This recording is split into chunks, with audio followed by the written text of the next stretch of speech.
Sea food বললে প্রথমেই আমাদের মাথায় যেটা আসে সেটা হলো কাঁকড়া। আর আজকে আমরা সেই কাঁকড়াই রান্না করব। তাহলে চলো দেরি না করে ভিডিও শুরু করি। হ্যালো এভরিওয়ান, আসসালামু আলাইকুম, কেমন আছো সবাই? প্রথমেই বলে দিই, আমার ভয়েস ক্লিয়ার শোনা নাও যেতে পারে, কারণ আমার খুব ঠান্ডা লাগছে। তো এই তো দেখতে পারতেছো তোমরা, এখানে কাঁকড়া আনা হয়েছে। আমি ঘুম থেকে উঠে দেখি আম্মু আর আমার ভাই মিলে কাঁকড়া নিয়ে আসছে এতগুলা। সাথে এই যে কাঁকড়ার যে পাগুলা, এগুলা এক্সট্রা সেল করতেছিল, তো সেগুলাও নিয়ে আসছিল। পাগুলোকে আম্মু খুব ভালো মতো ব্রাশ দিয়ে পরিষ্কার করে দেন কেটে নিচ্ছিল, আর একটু ফাটিয়ে ফাটিয়ে দিচ্ছিল যাতে ভিতরে মশলাটা ঢুকে বা সেদ্ধটা হয় ভালো মতো। আর এখানে কাঁকড়াগুলোকেও আম্মু খুব সুন্দর করে ব্রাশ দিয়ে একদম ঘষে ঘষে পরিষ্কার করছে, কারণ এগুলার গায়ে অনেক ময়লা থাকে।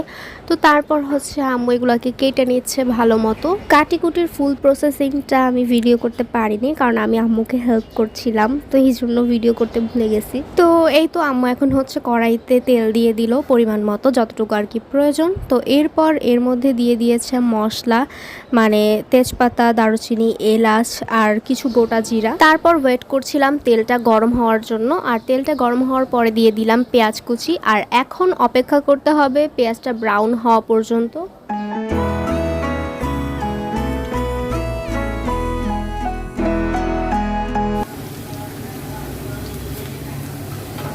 দেখতেই পাচ্ছ পেঁয়াজটা পুরা ব্রাউন হয়ে গেছে। তো এখন এখানে দিয়ে দিলাম আদা রসুন বাটা আর পরিমাণ মতো লবণ। এখন একটু নাড়াচাড়া করে তারপর এটার মধ্যে বাকি মশলাগুলো দিয়ে দিব।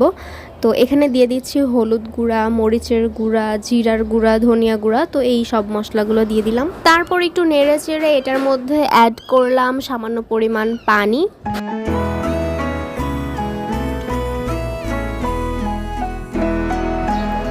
মশলাটাকে ভালোভাবে কষানোর পর এর মধ্যে দিয়ে দিলাম টমেটোর পেস্ট।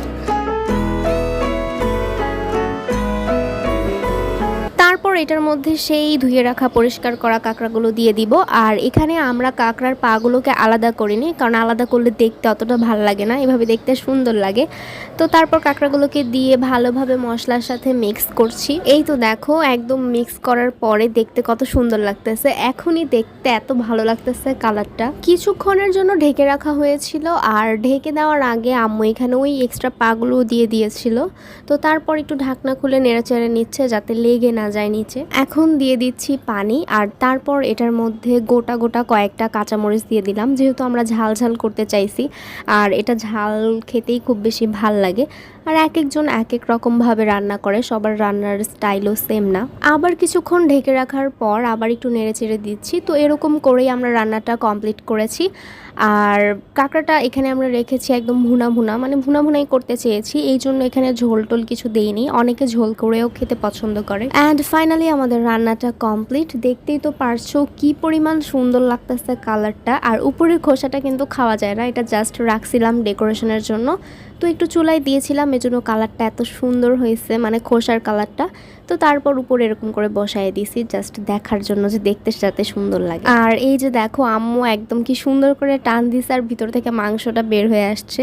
তো এত বেশি মজা ছিল যা বলার মতো না। তো এই তো এটা ছিল আম্মুর স্টাইলের কাঁকড়া রান্না, মানে আমরা যেই স্টাইলে রান্না করি আর কি। তো তোমরা কে কোন স্টাইলে রান্না করো অবশ্যই আমার সাথে শেয়ার করবা।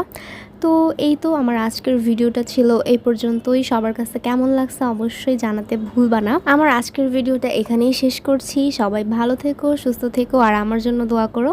আল্লাহ হাফেজ।